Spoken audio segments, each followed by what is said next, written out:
Hello and welcome to the video and podcast from Fantasy Football Scout as we look ahead to game week 1 of the 2024-25 season. It's team news time. My name's Joe and as ever I'm joined by Fantasy Football Scout editor Neale to discuss all the latest injury and team news developments. Neale, welcome. How are you? Not too bad, Joe. Yeah, out of practice clearly because I got a new laptop over the summer and realised I hadn't had Zoom installed. Tried to install it just now and the audio doesn't work. So I am on my phone. So apologies if either the video or the audio isn't great, but hopefully we'll get you the information regardless. Yep. Okay. Yeah. So we've got So bear with us with the sound and the picture of Neale. Hopefully you can hear me all fine, and hopefully I look as lovely as a man over 50 can, discussing injury news for the Premier League. Very important game week 1. Lots and lots to discuss. Let's just get cracking in a sec. But I've got to promote the members area. Do check out the members area. Lots of great articles and stats, lots of exclusive stuff there. And we've got a new app as well, so you can have it all at your fingertips. So do check that out. Let's get on with the team news. Let's start away. It's tonight, Manchester United against Fulham. What is the latest from Manchester United? Yes, one of a few press conferences we had yesterday, 7 in fact. They're going to have 2 new recruits in the squad, so that's De Ligt and Mazraoui as well, signed from Bayern Munich. Of course, in the squad doesn't necessarily mean starting. I think they've had a few days of training. De Ligt has not had any pre-season minutes either, so we'll see if they start. Injury-wise, Maguire's fine. He's recovered from a minor knock. So they've got 4 out. Shaw, Lenny Euro, Højlund and Malacia as well. Okay. They are out a little while yet. Okay, and what about Fulham though? I've got a couple of Fulham players in my team. I didn't think I would start the season with so many. What's the latest from Fulham? Completely fine. Yeah, we didn't get any questions asked, but we won't have anything, so we don't think anybody's injured there. Okay, rightio. And Smith Rowe as well. I understand Marco Silva had some words about him. Is he safe? To start, you mean? I would think. Yeah, he was pretty much straight in the Fulham team. Okay. Was thrust into that number 10 role, which meant Pereira got shifted back a bit. But he started the final pre-season friendly, scored in successive warm-up matches as well, so it looks in good nick going into the season. Good stuff. I don't know. I'm actually benching him this week. So anyway, I don't care. As long as he starts next week. Before we move on to Ipswich against Liverpool, which start the Saturday matches, welcome to those joining us in the live chat. Thanks so much. Many hundreds of you. Thank you. Paul S, Ashes, Barry, FPL Boring. Let's hope we're not as well. Big Tips, Bartek, FPL Lards, Flanny Boy, FPL Spartans, Christoph, FPL Diamond, Jammer, and many, many more. Thanks so much for joining us in this live stream. Let's move on to Ipswich as well. Ipswich are hosting Liverpool. Also got a couple of Liverpool players in my team. Let's start with the home side first. Ipswich, new to the Premier League this season. What's the latest from Kieran McKenna? Yeah, I haven't got all the way through his press conference yet, but I've heard the headline news, and Sammy Schmolix is going to be in the squad. He just signed from Blackburn Rovers, so he's going to be involved tomorrow. I'm not sure if Karen Phillips is. I'll have to look into that, because he's just been announced as well. They have got injuries. George Hurst's out for 2 months. He's one of their strikers, so I'm guessing that means Delap's going to start. Broadhead, who's an option out wide, he's got a hamstring injury again, months for him. And Harry Clark, a right-back option, isn't imminent either. He's got an Achilles issue. Okay, rightio. And as for Liverpool as well, there were, I suppose a lot of them were involved in international duty, so there were always fitness concerns there. We've seen many of their assets in pre-season, though. What's the latest from new Liverpool manager Slot? Fully fit squad he's got, which is not something for last season. So yeah, everyone is fit. Okay. Just from the press conference so far, or just anything you might know, what sort of manager will Slot be? Will he be a sort of, is he telling the truth or not? Or will he be, straight down the line, let's believe him? I think I have a limited experience with him so far. He seems fairly open and honest. Of course, we haven't got any injuries to report, so we can't go off anything. Okay. He's certainly not got the charisma like Klopp has in terms of report in a press conference, but then very few of them do. No, rightio. Okay, so let's hope he is true to his words in the weeks that come. Arsenal against Wolves. Good on paper fixture, home fixture for Arsenal. What is the latest on their injury situation? Yeah, only two definitely ruled out. That's Tomiyasu and Tierney. They're out for a week yet. Fabio Vieira will be assessed. He's got a hip problem. I mean, all three of those are peripheral anyway. Timber's fine. He missed the last three friendlies, but been declared available for selection today. Okay, and as for Wolves as well,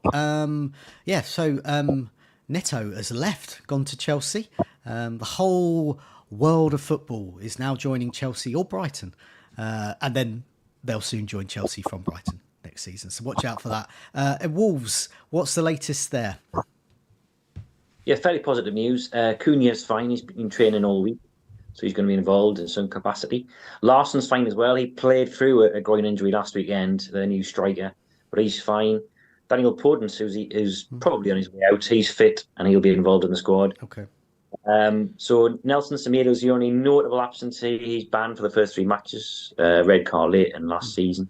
They've got a few rookies who are injured as well. Chiwomi and Gonzalez, they've got serious injuries. Okay, right, so let's move on to Everton against Brighton. My team, Brighton, take on Everton. Let's go with the home side first, though.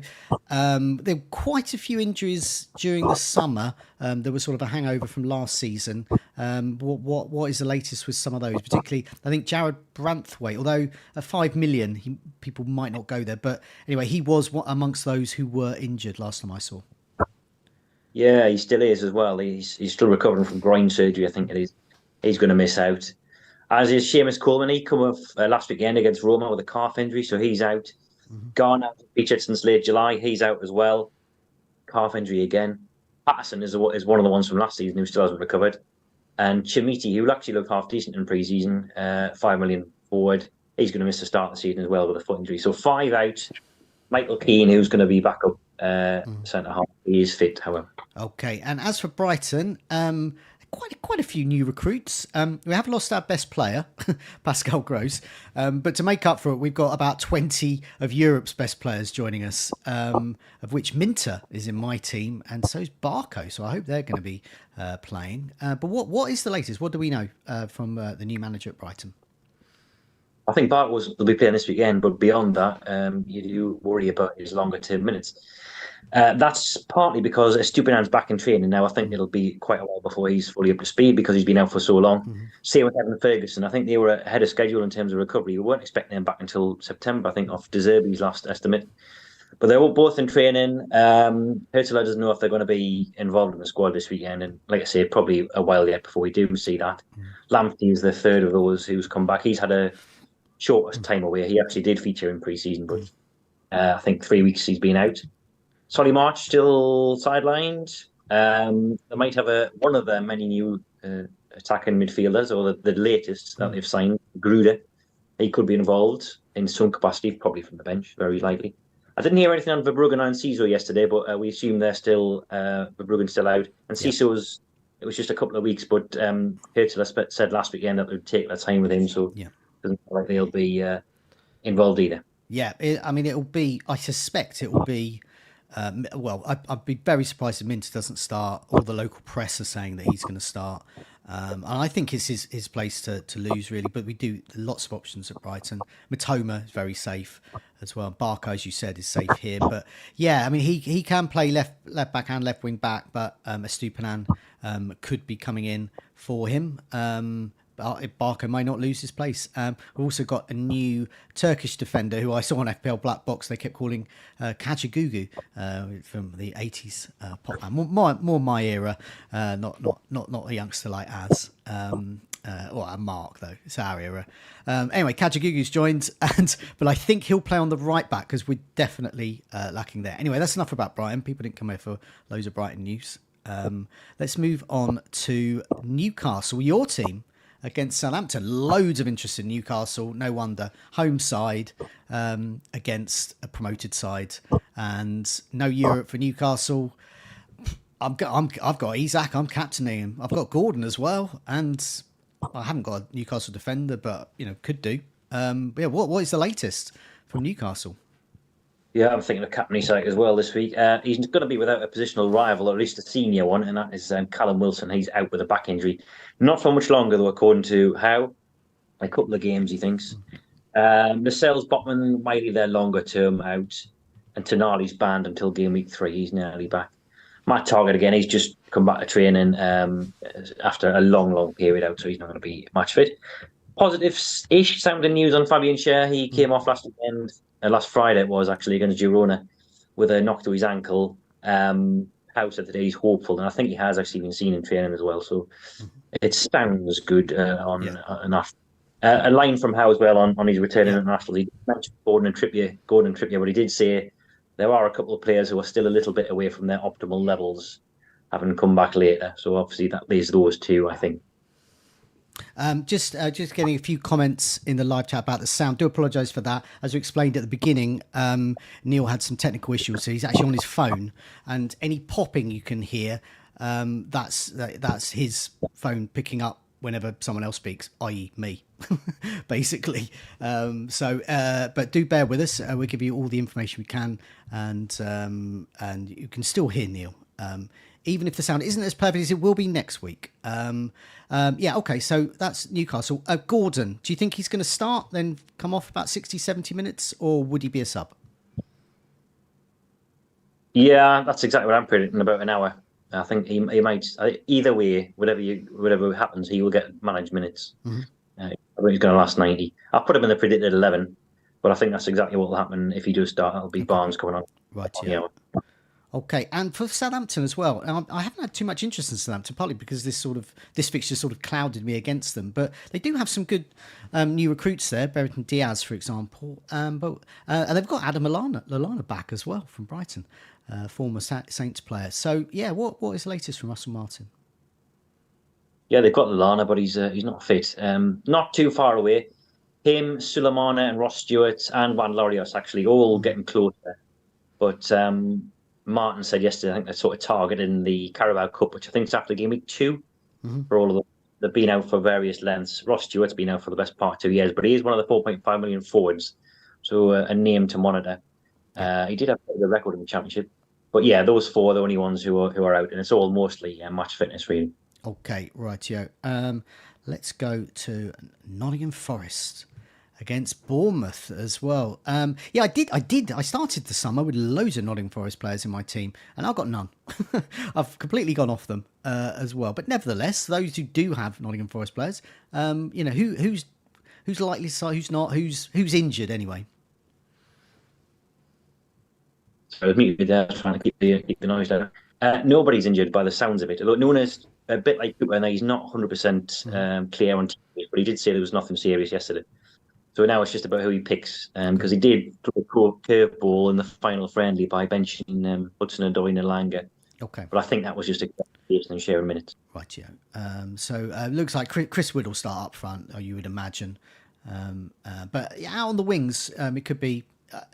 They do have a lot of options there. I wouldn't be short of any of them. What about Bournemouth as well? Post Solanke, I can't even imagine a Bournemouth without Solanke in the last couple of seasons. But yeah, I mean, they've got a new signing though, haven't they? They have. Evan Nielsen, Brazilian striker. They were trying to rush through his signature this afternoon to try and get him registered in time to be eligible for game week 1. Even if that happens, you think that's still going to be bench duty at first. He hasn't trained with his teammates and was new to the Premier League. So I think it'll be someone deputised now. Who that might be, I don't think it's necessarily going to be Jefferson, who's the only real forward fit. We saw Billen play there last weekend. We saw Semenyo play there last weekend, as well as Jefferson for the final quarter now. So no guarantees. And it sounds like he might actually go out on loan, Jefferson. So I wouldn't get him. In terms of team news, no fresh injuries, but 3 longer-term ones. Brooks, Unal, and Adams, they're out. Illness could rule 1 or 2 others out. We didn't get names, but Iraola said that there'd been some illness in the camp during the week, so just be warned. Okay, rightio. Let's move on to West Ham against Aston Villa. West Ham have very quietly been rather prolific in the transfer market. Pretty much almost could potentially be an unrecognisable team. Well, lots of them anyway. But what is the latest for them as they prepare to host Villa?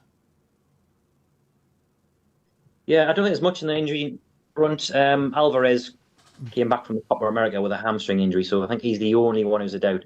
The only other sort of question marks are over whether the new signings will be thrown straight in. So Wan-Bissaka, for example, just arrived in midweek. He is fit. He's had a full pre-season with United, but limited training with his new team. It's similar sort of thing with Todibo as well.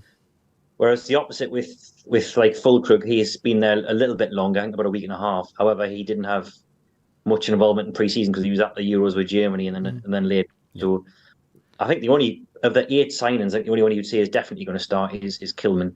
But there are some others with chances like Guido Rodriguez and Todibo as well, and Wan-Bissaka, I think. But yeah, Alvarez the only. And no Kurt Zuma. He's in the process of sorting out his future, having a long, hard look at his behaviour, I think, particularly with animal welfare, I hope. Let's move on to Aston Villa, who I don't know anything about because, as per usual, their press conferences are around about 2:00. And I wait and wait and wait. And I think, can I add them in? And I wait and wait and wait. And I just haven't had anything. So something may have appeared. What is the latest from Villa? Yeah, I haven't actually seen this yet. I'm furiously looking up. Here we go. Looking up the Villa website now for the leading headlines. Just quickly have a look through. Nothing. I can't see anything on the injury front. Okay. We know that means that Kamara's out. I was hoping for information on Watkins because they didn't play at all last weekend in the final friendly. So I'll delve deeper into that, and then before I do the predicted lineup, I'll hopefully have some information on whether he's available for selection or otherwise. I think, apart from Kamara and Mings, I think, which is Olsen, who was flagged in FPL. Okay, so yeah, with Watkins though, those that are going for Watkins, and I think he's still in about 3 out of 10, 4 out of 10 teams. He's the sort of player who could go straight in, but yeah, because he went so far in an international tournament, he's only just come back and hasn't had any minutes of pre-season competitive matches. It is very possible that he could come on as a sub or not play at all, just be rested for this one. I suspect he'll play though. What's your inkling? You think he'll play? I have no idea. Joe, I'll have to have a look into that. I've just seen FPL Villains team prediction. He's a good source. He's put him in his predicted lineup. He says no quotes from Emery on Watkins in the presser either, so no help there. Okay, rightio. Okay, so yeah, people who've going for Watkins going a bit blind in there.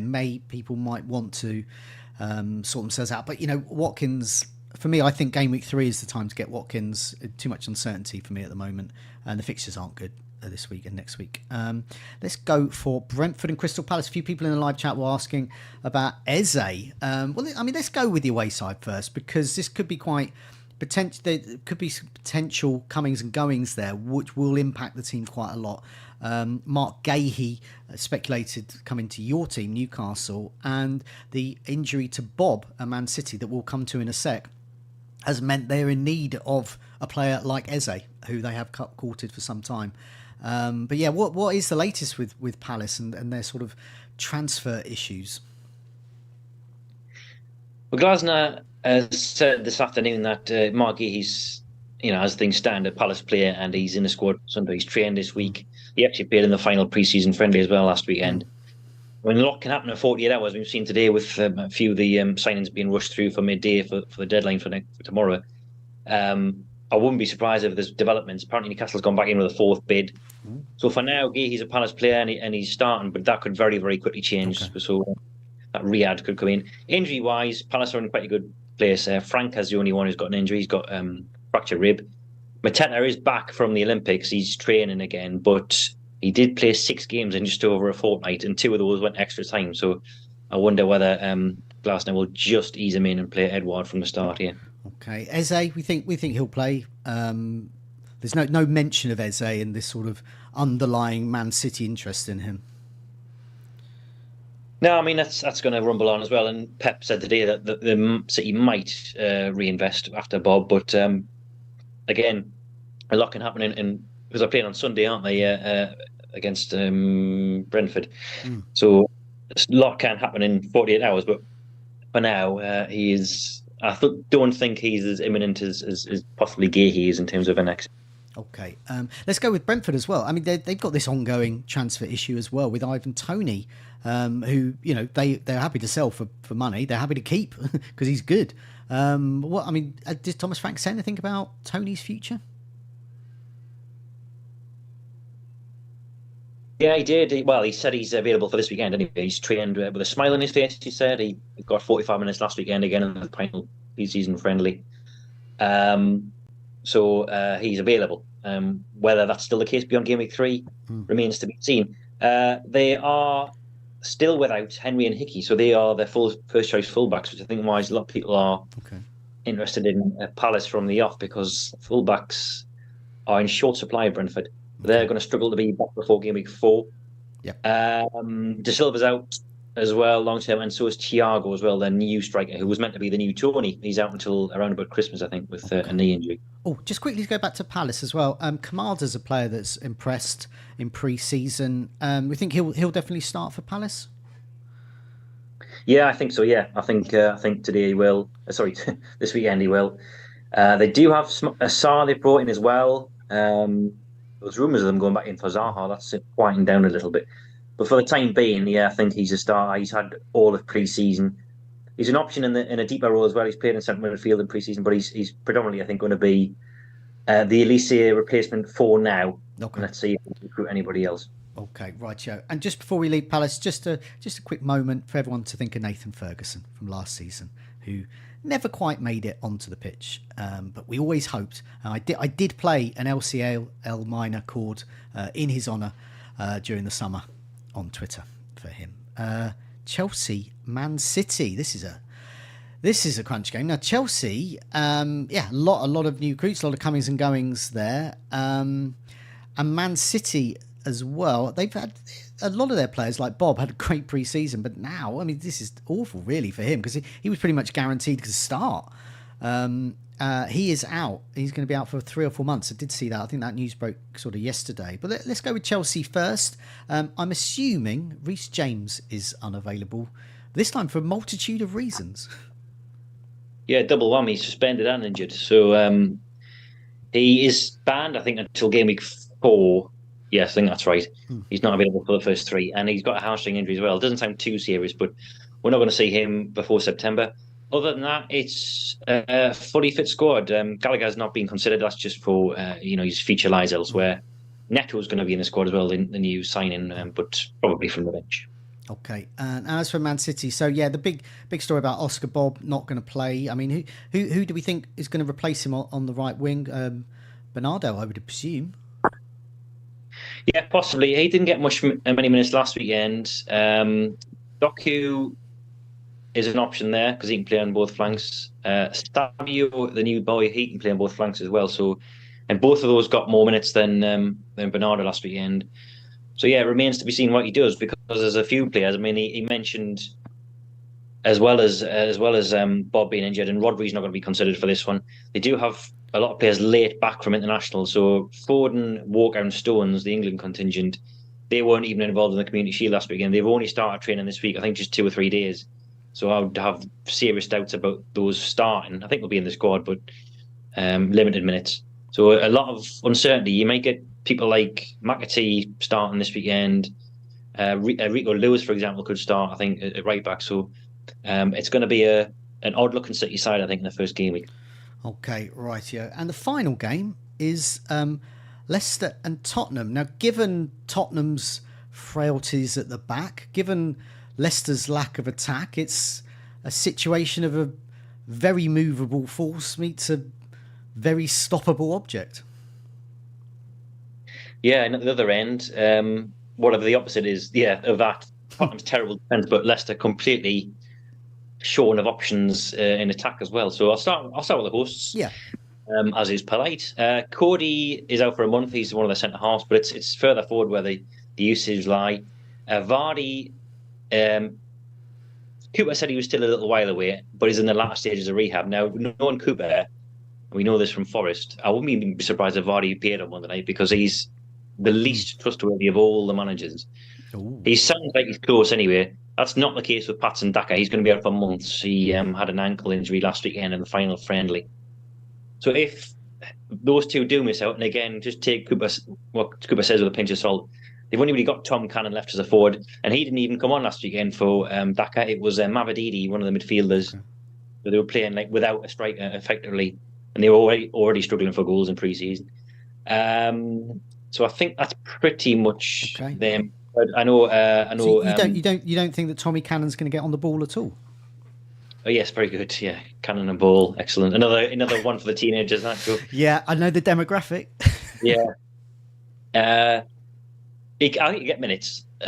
Actually, Cooper said today that what happened last weekend against Lens wasn't necessarily what will happen on Monday, but he's just trying to protect Cannon's confidence, because that would have been knocked by not even being brought on when he hadn't got a striker. So yeah, I think that's pretty much it. Yeah, Thomas is back in training now as well. Okay. And as for Spurs, I mean, the big news is Solanke. He's in my team. Rude not to at 7.5. I'm getting the sense from what I've heard so far from Ange that he's going to start. But yeah, anything more on that? Yeah, it was sort of positive sounding from Postecoglou. It wasn't unequivocal. He didn't say he's definitely going to start, but in two separate press conferences this week and last weekend, he sort of said he settled in well and he should be good to go, etc. He has had pre-season as well with Bournemouth. He played in their friendly, so he's not, just fresh back from the Euros or anything. He's probably quite match fit. Mm-hmm. And given the problems up front, Richarlison's been back in training, but he's well short of match sharpness. And if he's involved this weekend, it'll be as a substitute. I do think there's a pressing need for a striker. Kulusevski's done all right actually in pre-season. He's been playing there and not Son. But Postecoglou said, I think it was last weekend or possibly yesterday, that is not an option long term. Kulusevski up top, he wants him where he's meant to be in attacking midfield. So I do think Solanke's going to start. There's no injuries actually, so Richarlison and Forster were the last ones back. They're both in training. They will be without Basuma though, and that's just through choice. They have suspended him because of his off-field transgressions, and then beyond that, Postecoglou says he'll have to earn their trust again. Okay, right, yeah. Well, let's see if I can round up some of that. Now, I had to, a bit like Jaws, I had to get a bigger table for this one, for those out. There was a lot of them. I'd say who's available. Kuna at Wolves and Kunku. There was some slight doubt there. Gahey, despite the transfer speculation, is available. Timber should be. Tony is available, despite the transfer speculation. Or lack of. Maguire is fit for Manchester United. Questionable. Quite a few fitness issues. So Ferguson, Lamptey and Stupinan have returned to training. They're on the grass, but obviously I think fitness is going to rule them out for a little while.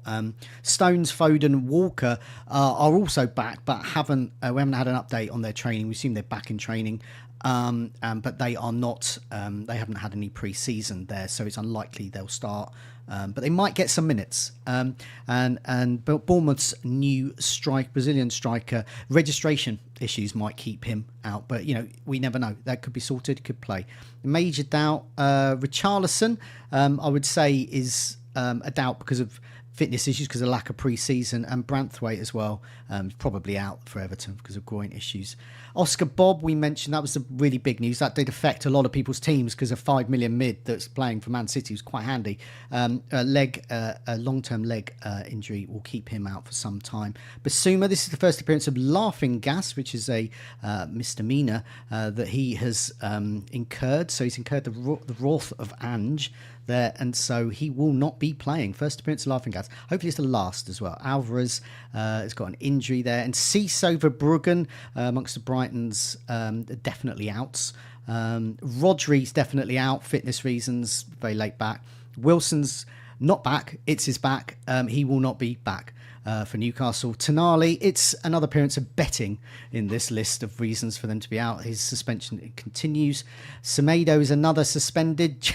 Reece James has the double whammy of being injured, and even if he wasn't, he'd be suspended anyway. So postman always rings twice with Reece James. The injured postman, that is. Gallagher, transfer issues there. He's not going to play. Thiago, knee issues is going to keep him out for Brentford. Shaw, calf issues going to keep him out for Manchester United. Same with Højlund with his hamstring. No It could be Tommy Cannon. Who knows who's going to play up front? But it's not going to be Daka, and we don't think it could be Vardy. But as Neale has pointed out, Steve Cooper is a liberal with the truth, and so Vardy could miraculously recover to lead the line for Leicester. But they will be without Cody for injury reasons at the back there. I think I've mentioned most of the key ones there, but let me know if I haven't, Neale. No, I think that was pretty much it, Joe. I mean, I wasn't listening to a word you were saying. That's fine. Oh, sorry. That's fine. I'm used to that. Mind-wise, so I apologise. But I'm sure I've got every faith in you, Joe. I trust you. That's fine. I've got 2 teenage sons. I sit there at meals saying the same rubbish puns, same dad gags, and they don't listen to me either. So I'm completely used to that. But thanks a lot for joining me, Neale. Next week you will be back in all your full camera and microphone glory. Thanks so much for everyone bearing with me. Could hear and see you absolutely fine. Thanks a lot there. Good luck everyone with your decisions. Good luck with Game Week 1. Good luck with the season. Good luck. And we'll see you again next week. See you soon. Bye now. Bye-bye.